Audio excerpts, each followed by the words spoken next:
आज हम स्टडी करने वाले हैं Laplace transform of elementary function. तो देखते हैं कि लैपलास ट्रांसफॉर्म हमें एलिमेंट्री फंक्शन क्यों स्टडी करना पड़ा।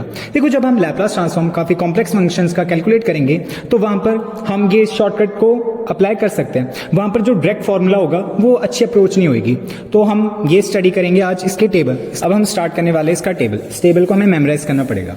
तो देखो, जब हमारा फंक्शन 1 हो तो उसका लैपलास ट्रांसफॉर्म क्या होता है, 1/s। अब हम इसके जनरल फॉर्म पे मूव करेंगे। जब हमारा फंक्शन k हो, k इज एनी कांस्टेंट, तो उस टाइम पे हमारा लैपलास किसके बराबर आता है, k/s के। इसी तरह जब हमारा फंक्शन e की पावर at होगा तो उसका लैपलास क्या होगा, 1/s - a।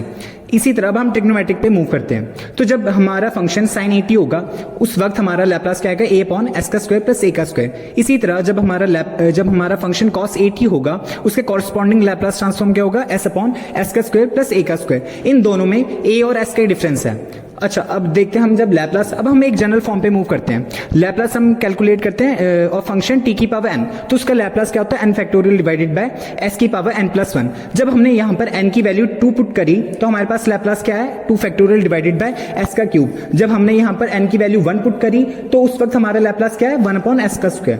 इसी तरह हम हाइपरबोलिक फंक्शंस पे मूव करते हैं। तो कॉस ऑफ हाइपरबोलिक ऑफ 80 का लैपलास ट्रांसफॉर्म किसके बराबर होता है, हमारा s/s² - a²। इसी तरह साइन ऑफ हाइपरबोलिक ऑफ 80 का किसके बराबर होता है, हमारा function Laplace transform a/s² - a²। यहां पर हम देखेंगे कि यहां पर s और a का ही डिफरेंस है। साइन में यहां पर a आ रहा है, कॉस में यहां पर s आ रहा है। आज हम स्टडी करने वाले हैं Laplace transform of sin² t। तो हमारा क्वेश्चन क्या है, find Laplace transform of sin² t। देखो, हम इसे कैसे सॉल्व करेंगे। हमें पता है कि cos 2x किसके बराबर होता है, 1 - 2 sin² x के।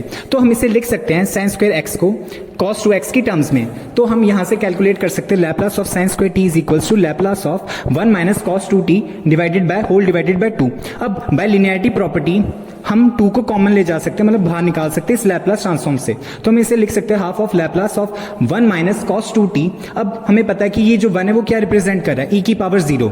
ये e की पावर 0 रिप्रेजेंट कर रहा है, तो यहां पर हम अपना फॉर्मूला अप्लाई कर सकते हैं लैपलास ऑफ e की पावर 80, जो कि किसके बराबर होता है, हमारा 1/s - a के। अब यहां पर क्योंकि a हमारा 0 है तो हम इसे लिख सकते हैं 1/s। इसको हम लिख सकते हैं 1/s।